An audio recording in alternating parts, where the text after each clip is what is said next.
Hello everyone, I'm Carly and Square the Dragons, I want a Woto! And I'm Sam, a null who constantly has to remind herself, don't be lazy, Sam, deal with your shit. And welcome to Read Receipts with Carly and Sam, our brand new book-based podcast covering all the latest hits and some stories off the beaten path. With some fun and exclusive episodes mixed in between. Carly, can you believe that this is our first official podcast episode? No. We're so excited to be here. It has been so excited to be here. So long since we finished this book, and we have just been sitting on all these thoughts. We were trying to not talk to each other about it, and we needed to save it for the pod, and we still have so much more to say. Yeah, don't worry. We can. I've never let go of a grudge, so I promise you I will still have the same conviction that I did the first time I already talked about things with Sam. For sure. Just a reminder that because this is a book-based podcast, we are going to be talking pretty in-depth over the book that we're covering, including candid reviews, honest thoughts, plot summaries, things like that. So this is a spoiler warning for all of our listeners back home. You've been warned. Carly, do you want to remind everyone what book we're covering? Yes. We are reading When the Moon Hatched by Sarah A. Parker. And in case you had not read it yet before jumping into this podcast, let me read the back of the book for you. As an assassin for the rebellion group Fier Duoth, Rave's job is to complete orders and never get caught. When a rival bounty hunter turns her world upside down, blood spills, hearts break, and Rave finds herself imprisoned by the Guild of Nobles, a group of powerful fae who turn her into a political statement. Crushed by the loss of his great love, Khan Vager took the head of a king and donned his melted crown. Now on the tireless quest to quell the never-ebbing ache in his heart, a clue lures him into the captain's high-security prison, where he stumbles upon the imprisoned Rave. Echoes of the past race between them.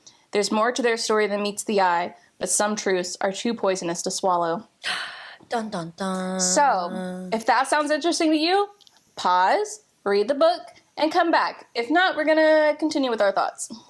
So, Carly gave us a quick back of the book summary. I also kind of thought that maybe we could remind everyone of some of the characters at play that we're working with.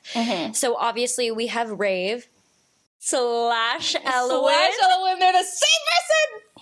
Unbelievable. We have Khan. We have Tyroth, Kaduk, and Vea. So, Khan's whole family. Kaisari, their daughter. Their daughter, not Tyroth's. All things we're going to be getting into. Kalis and the Creators. The Other. Rexaros. Yes. Sareem, Essie, the whole Fier Duoth. Slatra, Raigun, and all of the dragons.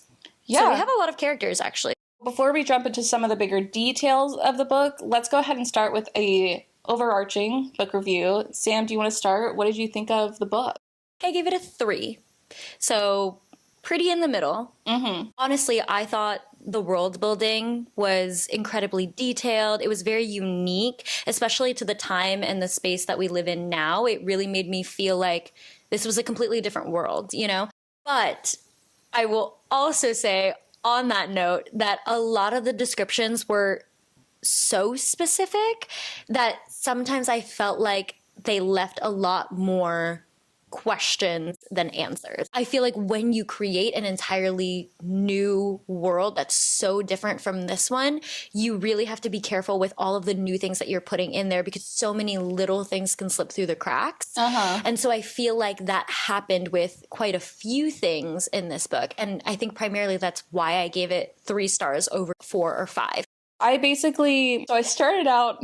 You had a journey with. I had a very much reviewing this. Anytime I finish a book, like as long as I like it, I'm like, yeah, I had a great time. And so I'm going to give it somewhere in the 4 to 5 range. So I did start out as a 4.5. And then I learned after a little bit thinking about all the sort of like loose end type things. We have all these little bits and pieces, and I just don't know how in depth when there's so many loose ends. Eventually, over time, I ended up at a 3.75. I think the last straw for me was that I just finished Onyx Storm, and it just did not seem fair to rank Onyx Storm somewhere in that 4 to 5 range and also have this ranked in the same range. So 3.75, because I still really enjoyed it, and I'm definitely interested in the story. I just feel like a little bit left in the, like, okay, where are we going from here? Yeah, I think we're kind of on the same page about that, where we like enjoyed it and we're looking forward to reading, you know, the rest of the series. But there were definitely a lot more questions that we were left with at the end of the 700-page journey than I think we should have been left with. Yeah. Well, from here, let's start getting into some of the details of the book. I think the number one thing is Rave and Elwyn being the same person. Being the same person. Yeah. Personally, I had no idea. I think I immediately ruled out, because I did have the thought, very early on in the book, Rave says something about some big word about, like, falling into the world. And so I thought, like, okay, it kind of sounds like she came from a moon. But obviously, I have no context for the world at this point. So Sure. I'm like, that's a throwaway idea. But little did you know. Little did I know I was right. Yeah. Called it from the beginning. Yeah, but from the diary entries that we got of Elwyn, you know, they're over 100 years back. So my theory at one point was that Elwyn was Khan's mom. So interesting now knowing who she is. I don't know if anyone else thought about this, but when they get to the hut scene, and Khan mentions that it's his mom's hut, and there's so many times where Ray acts like a little bit of a jerk to Khan. And for some reason, in this hut, she's very like, oh, I'm being a bad house guest in Khan's mom's home. And it's like, why do you care all of a sudden? I thought that was funny. And this was also around the same time that Khan mentioned that he knew Elwyn. So that's kind of where I drew that connection. And then very soon after that, of course, we find out that that is not the case. Yeah. But yeah, I was really shocked. I did not see it coming, personally. I think I had a feeling. I don't know how I had a feeling, but I think I had a feeling. Mm-hmm. Looking back on it, Rave's visions, she like seemed to have these moments where she was thinking about a situation where her and Khan were tangled in the sheets, you know? And I guess like you could look at that as more of a desire versus this is something that happened in a past life. Mm-hmm. But for me, it felt kind of strange because it was always set apart in the text. It was always italicized. Yes. So I was like, is this a memory? Is this a dream? I just hit our microphone. Sorry. But it really made me think there's some sort of connection between Rave and Khan. And then Khan reveals that he had a relationship with Elwyn while simultaneously also feeling something for Rave. So in my mind, I guess I just thought, well, if you loved Elwyn so much, he talks about this at the end of chapter 32 on their way to Dom. Oh, yeah. I think that's how we say that.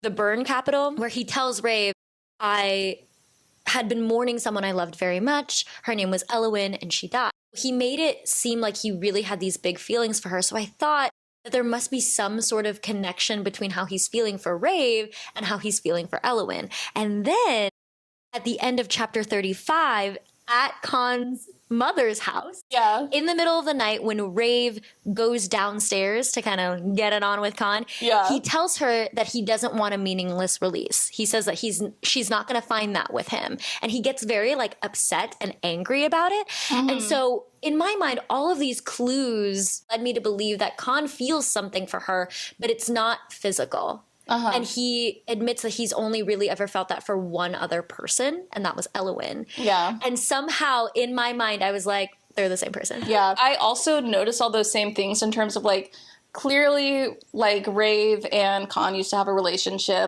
Yeah. I, at one point, I think, did write down that I theorized that maybe they had a relationship and Rave doesn't know. Basically, I feel like I thought the same thing. I walked up to the line, but I just was like... But you were like, no, that Elwyn, can't be. Yeah, no. That part, no. Impossible. Yeah. But everything else, clearly they have a history and Rave just doesn't remember it. Yes. That I do agree with. Yeah. And obviously, yeah, that's how it ended up playing out. There were so many moments like that where it was so obvious that, you know, Khan had such strong feelings for Rave, and Rave is just like, God, it's going to be so awkward when I have to kill him. When I have to kill him? Yeah. It's just like, after a while, it's like, girl... He is doing so much for you. Do you want to back off just a little bit? I do love how eventually she gets to the point where she's like, I guess I could let him live. Yeah.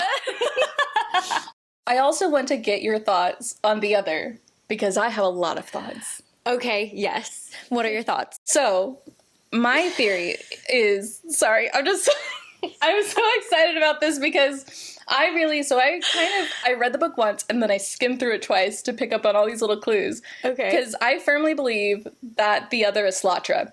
Now, how? don't have anything for that. Okay, love that. Yeah. Love that. Can't explain it. I assume that's a book 2 problem. But I have a lot of evidence. Let's just start from the beginning, right? Whenever Sareem meets Rave, she talks about their first interaction was like in the Undercity, and Rave apparently was like going off on people clearly in her other state. She had described Rave as having black glittery eyes and canines bared. At first, when you think about Cilatra, when she went through the burn, her eyes got damaged, and at that point they were described as milky. But I went back and also saw in earlier Eowyn diary entries that actually they were black and glittery. I did reread the first chapter we got from the other. She referred to herself as a she, that was her pronoun, and then the inky eyes and a lot of prowling descriptions, kind of animalistic type descriptions. The one thing that I feel like is a definite point towards this is definitely Cilatra is when Rave goes and talks to Vroon, the owner of the Curly Q in Dom. Okay. He starts saying, "You're missing something, but you don't know what. Something so special. The answer is within you, in the place where you hide everything. I can help you drain the..." And then Rave cuts him off. She's like, "Just continue with picking up my stuff. Like, I don't want to talk about this anymore." Mm-hmm. And so he's like, "Okay, let me go get your decoy purchases." He comes back with a journal with a moon plume on it.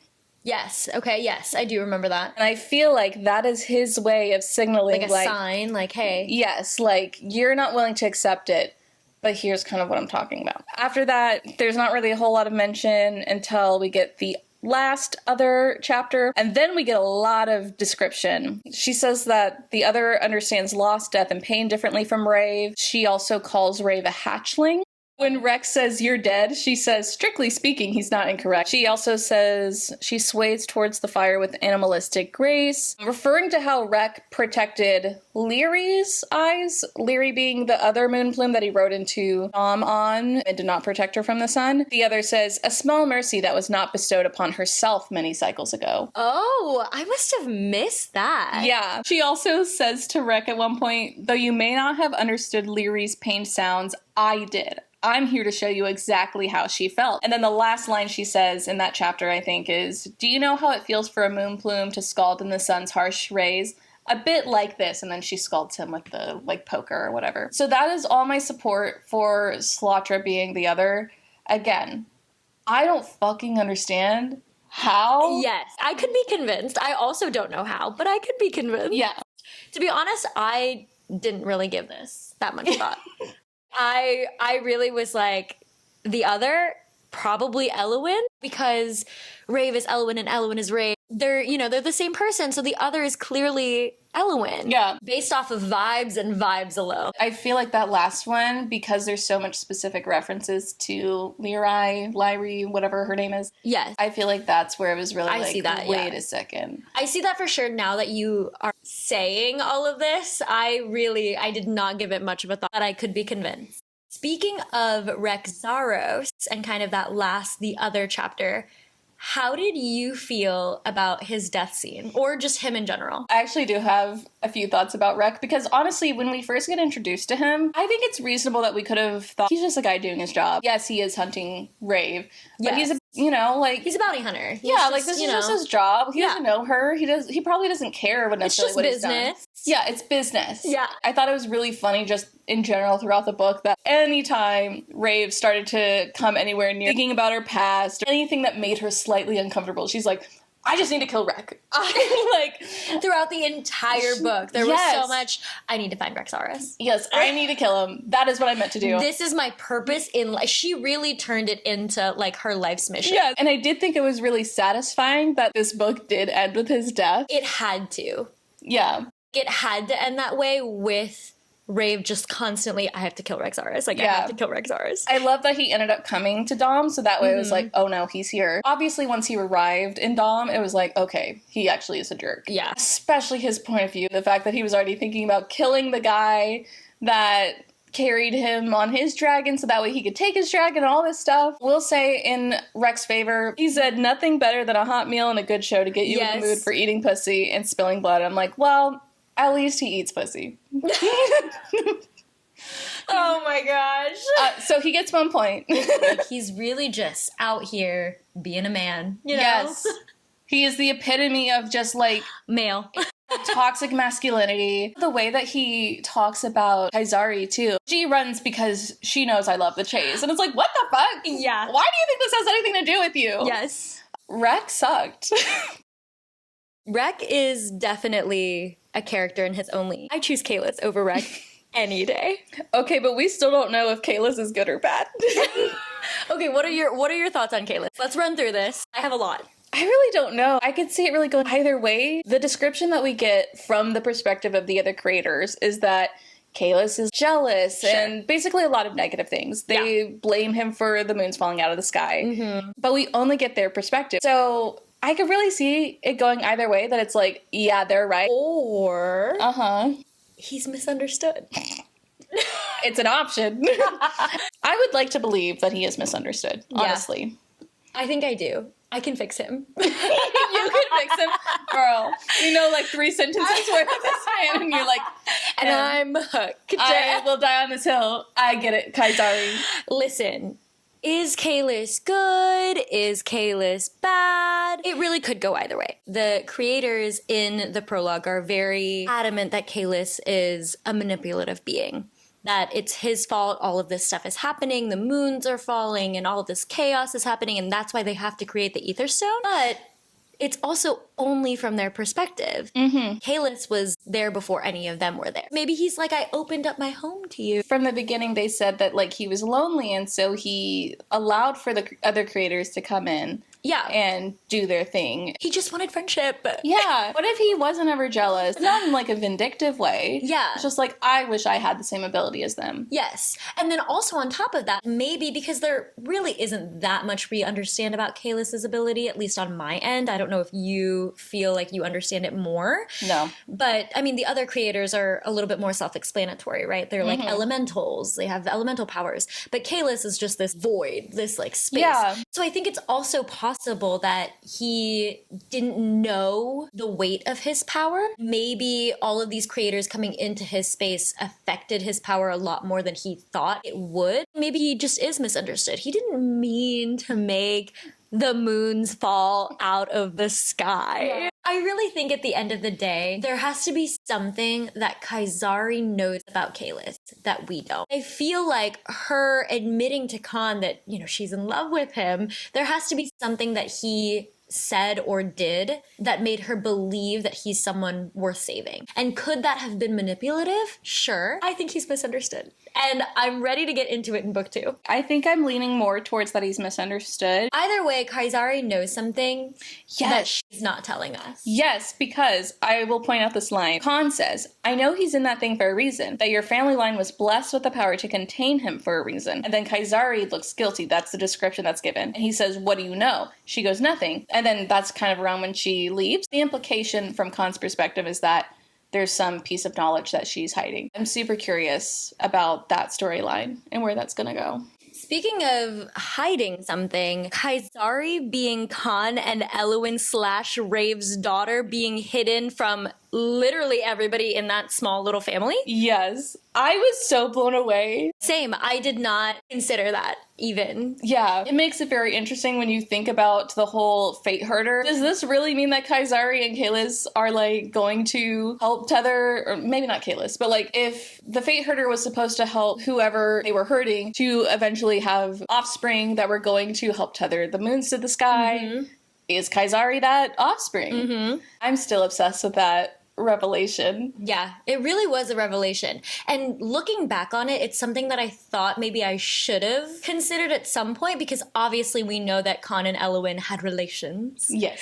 So it's not completely out of the realm of possibility. I think I just assumed that like, oh, she married someone else and it's public knowledge that Kaisari is Tyros' daughter.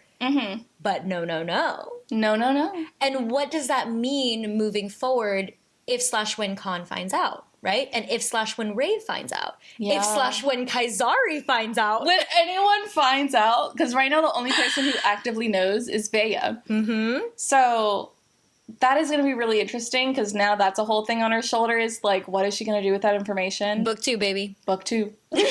Everything is book 2. You know, this story is really interesting because even though it's a fantasy, it's really an epic romance between these two characters. Sometimes I would sort of take a step back and be like, but why is Khan so obsessed with Rave if Rave is not Elowen? I wonder what that would be like to say, have someone in front of you that it's like you loved them, but they don't remember you and they don't trust you. And for those reasons, they aren't really exactly the same person around you. Yeah. Not to mention the whole 23 years prior to that, where she went through being a firelark and all that stuff, and like clearly that shaped her into how she acts now. So anytime I would take a step back, it's like, Han, like, are you sure you like her? Or are you just like really determined? Like, do you love the idea of her being Elowen? I think it must be something along those lines because Elowen was so ripped away from him.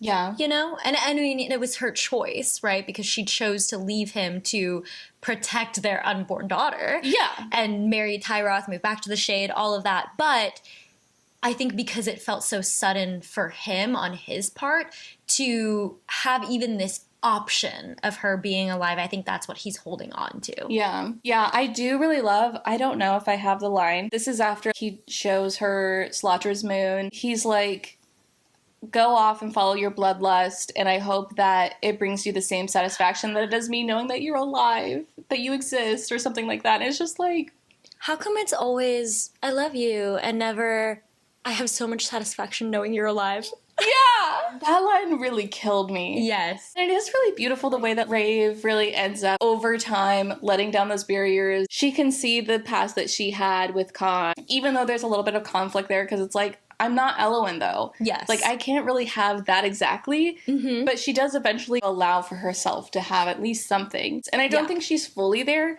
but I love that she's on that trajectory to accepting that truth. Agreed. Yeah. And I really love the romance. So not only do we get one family surprise with Kaisari, but we also get another in the Scavenger King. So, yes. Do you want to talk about that? Because I know you got some feelings.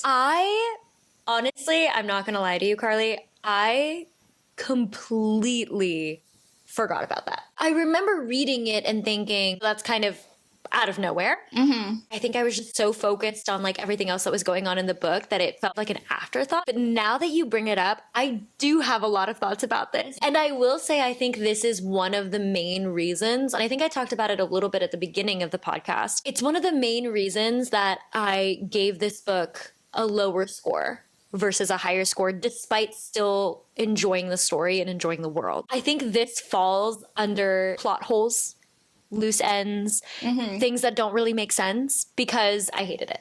If I'm being honest, putting it out there, wrong. No, I hated it. I hated every single part of it. And not just the fact that Sarah A. Parker brings up this half-brother out of nowhere, but just the fact that I don't believe that there needed to be an epilogue in this book at all. Yeah. The story is over. And I think she did this for the shock factor.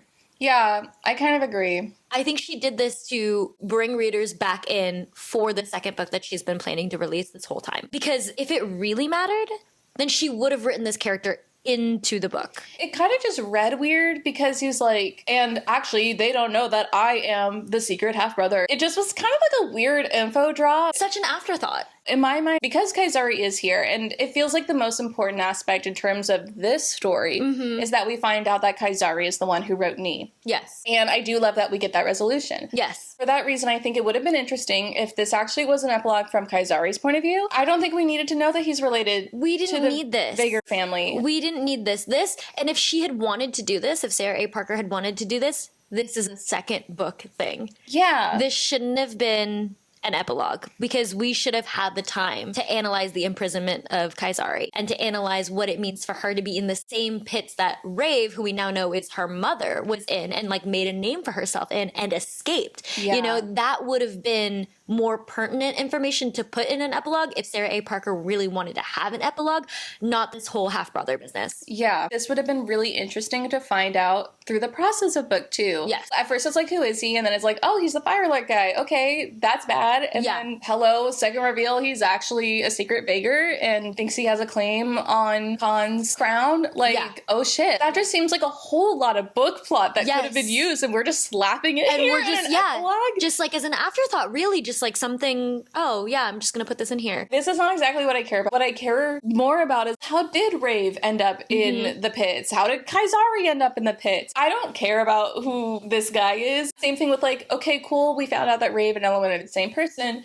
How is that fucking possible? Yes. How is it possible that she died and went up into a moon and now she's back here on Earth because that moon fell? I understand that it is book one, but again, I do feel like when you spend 700 pages, you kind of hope for instead more of information. Bringing more unanswered plot points into the book, she could have focused more on resolving the ones that she had already brought in to begin with. The pacing of the loose ends is just not great. Don't get me wrong, I'm not an author, but but you are a reader. But I am a reader. So, and I don't love when by the end of a book I feel really dumb.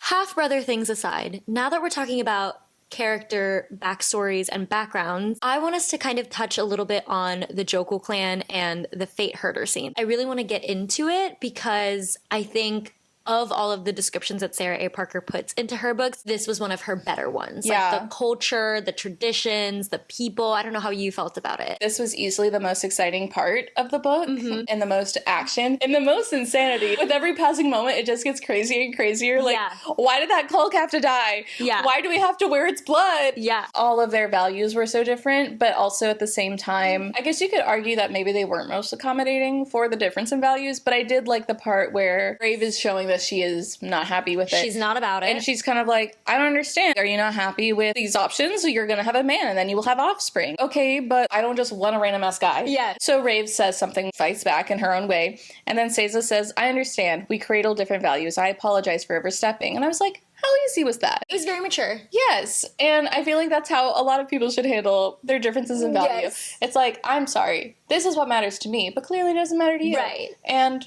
I'll leave it at that. Yes. Yeah. Speaking on that, I do think that obviously their cultures were very different, not just to what Rave was used to, but I think what we're used to in the world that we live in. I'm really curious to learn a little bit more about where Sarah A. Parker was coming from when she wrote the Jokul clan as a whole, as to like what research she did, what inspiration she took to create this whole new group and organization in her own book. Because they do have their own customs, they do have their own traditions, and they have their own hierarchy, which I guess Rave is kind of a part of, like we were talking about. She's the Kulu, and I don't know if I'm saying that right either, but the one whose offspring will tether the moons to the sky forever. And Khan is also a part of that hierarchy. As a child, he spent time with the Jokul clan, so he has all of this experience with them and all of these Reiki, if that's how you pronounce that.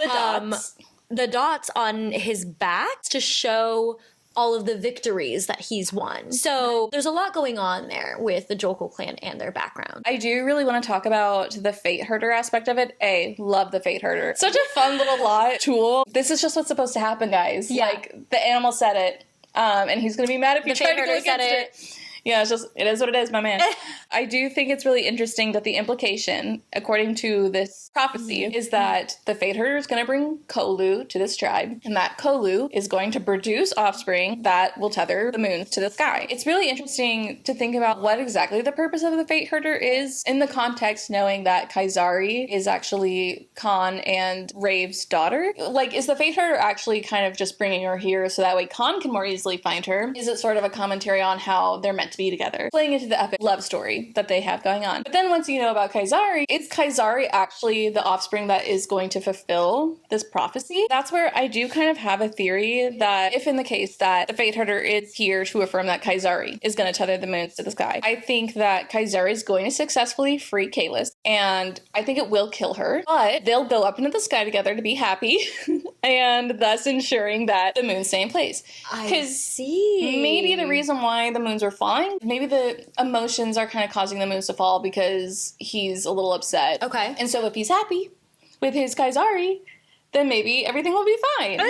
I do like this idea of Kaisari and Kalis being up there in the sky together in this empty space. I do think it plays into this like epic romantasy that Sarah A. Parker has given us, especially with like what we talked about with Khan and Rave/Elowen really being, you know, all these romantic moments, mostly from Khan's side because he's the one with all of these memories. Yes. But all of these romantic memories that he's kind of, pushing on her. I think the concept of the Fate Herder on the Khan, Rave / Elwyn side was more to bring them back together, not because they hadn't already been together, but to be together for Kaisari's sake, because they don't know yet about their whole little family and their relationship with each other, and neither does Kaisari. And I do think that Kaisari is meant to play a more important role, but I think she needs the support of her parents, because we know that Tyroth is not a very supportive father to her. Yeah. So I do think that she needs Khan and Rave / Elwyn to not only be there to help guide her through this, but also maybe just give her the support that she needs as like relative. She's just a girl. She needs this support to grow into. She needs her mom. She needs her mom. She needs her mom. Don't we all? And I do think that was more where I was going as like the purpose of the Fate Herder in this specific aspect. With thinking about what the Fate Herder is meant to do in this book, the plot device that the Fate Herder is meant to serve, I didn't love it, because I am very much like things need to happen because that's how it was shown in the context of the book, versus, oh, it happened because the Fate Herder said so. Yeah, like it's kind of a cop-out. Yes, I don't love how it kind of feels like, oh, well, the Fate Herder said so, so it must be true. Yeah, I kind of agree with that, but I also find it hilarious. It's like, literally, it's a cop-out that you wrote into the book. Yes. But I am interested to see how moving forward, because I do think the Fate Herder, the purpose here was to bring Khan and Rave / Elwyn together. So I am interested to see how that continues to evolve, especially with the theory of Kaisari and Kalis and how that's supposed to move forward in the later books. I think that covers all of our big ticket items, but there were a couple of little things that I want to talk about. First of all, being Roan. Do you even remember who Roan is in this book? I feel like Roan was one of the court members of Khan in the Burn City. Correct. Right? He is. He's also Pyrock's brother. I even needed a second to remember who Pyrock was. Do I even know who any of the characters are? Anyone outside of Rave and Khan, it's like, who cares? Who? Maybe they, Roan only got 2 mentions, but I was just like, this feels significant. I do feel like this is very much a planting seeds for future books. It does feel strange why mention him. Yeah, the mention that we got, this is right when Rave and Khan come back to Dom after she experiences her injury at the end of the Joku clan situation, and at some point, Khan asks Pyrock, what's Roan up to? Where is he? And Pyrock says, trying to get a look at that book again. He's certain there are more pages that haven't been transcribed and released to the public. At first, I was like, what is this book? But then I realized what it probably is referring to is the book that the Roonies read that supposedly Kalis wrote, or like is in his language. Like that is what the Roonies' magic is tied to, is that they are able to read this book of Kalis's language. I don't even remember any of this. That's where it comes from. That is just kind of strange to me, and I feel like that must be what it relates to, even if maybe the description of it isn't super consistent with my understanding. But also, I feel like we don't get a whole lot of description of how the Roonies stuff works, other than like the buttons indicating what they can do. Yes. And it's like, cool, got that. Yeah. And then book 2. Yes, book 2. And then Roan is mentioned again after he comes back after 30 days. And he asks Pyrock again about Roan, and he is still not here. I am worried about Roan. 30 days, and he's just book like... 2. Book 2. What if he... I don't know. I'm just like, hopefully he's alive. Because there are little things here and there where, like, it mentions of people that it's like, God, I hope they're even alive. Like, like the queen who stopped Rave's execution... Yes. It's mentioned that, like, oh, she used to help smuggle people out of the Fade or Fade. It was the Fade. And hope she's still alive. And it was just like, that hasn't happened, though, ever since she tried to stop that one execution. And it's just like, oh, God. Yeah. Like, would these people kill their own wives? Probably. Probably. I did also want to bring up that I really enjoyed Lyrai, the dragon at the end. I just wanted to say that I really liked their relationship, and I liked that it felt like this was really the thing that sort of cracked into, like, Rave kind of willing to dig into that ice lake and sort of confront some of her past, because she talks to her and is like, you know, I've been burned too. I know what it's like, and all these sort of things. And it's just like, it was so nice to finally see a full circle moment that the one thing that's going to get her to finally come out of her shell and maybe confront a little bit of her past is another dragon. I agree. I really enjoyed that. And I also enjoyed this idea of her getting a dragon, you know, especially with everything that happened with Slatra and Elowin, that now we get to see Rave, who has been adamant this whole time she's not Elowin, right? We get to see her have a dragon of her own and kind of be her own person and kind of figure out this whole life that we've seen Elowin figure out, and kind of see how this plays into Rave and who she is as a new and different person. Yeah. Scrippy, I think that the only reason why we get so many stupid creatures that like never come up ever again is so we can have Scrippy. I think it might be possible if we go back through this book. I think it might be possible for us to play this game. We can try. I'm not the most gung-ho about it. Maybe in another episode. Yeah. Stay tuned. Especially book 2. Find out more information. Surely they're going to play more Scrippy. Book 2.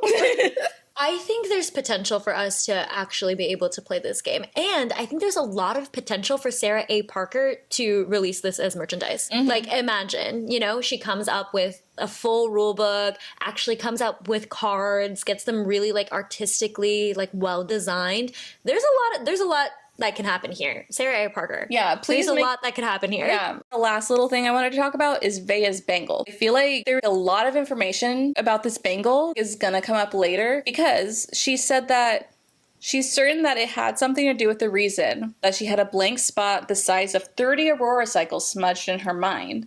And 30 Aurora cycles. Yeah. So now that we know that one of the powers that the bangle has is shape-shifting of some sort, I wonder if the reason why she has this spot of lost memories is if when you shape-shift into another person, you kind of lose it because you're not you. She has the other. She has the other. She has but her own the other. But it's intentional. And she shows it. Even when she's going to get the bangle, there's a little bit of an air of like, I think I know what it does, but like, she doesn't seem to have memories She's not of even entirely using sure. it. Yeah. So I kind of think that might explain that little part of it, but also part of me is like, surely we aren't going to gloss over that. Like, yes, there's going to be an explanation there. No, definitely. Yeah, I definitely think there will be.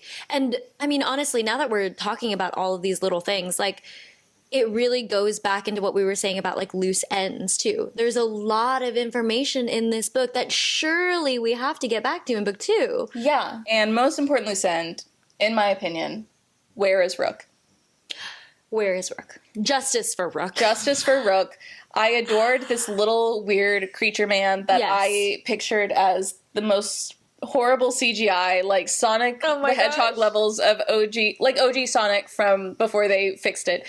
Levels of bad CGI, like kind of a human-y face, but then everything else is like an animal. But I love him, and I loved him. He was so endearing. And yeah, I just think it's weird that there's just no mention of him ever again. Like, I just thought surely by page 600 we would hear about. I mean, that he Rook would be brought up in such a pivotal point in the book, and then to be never heard of or seen again. Yeah, just a name drop.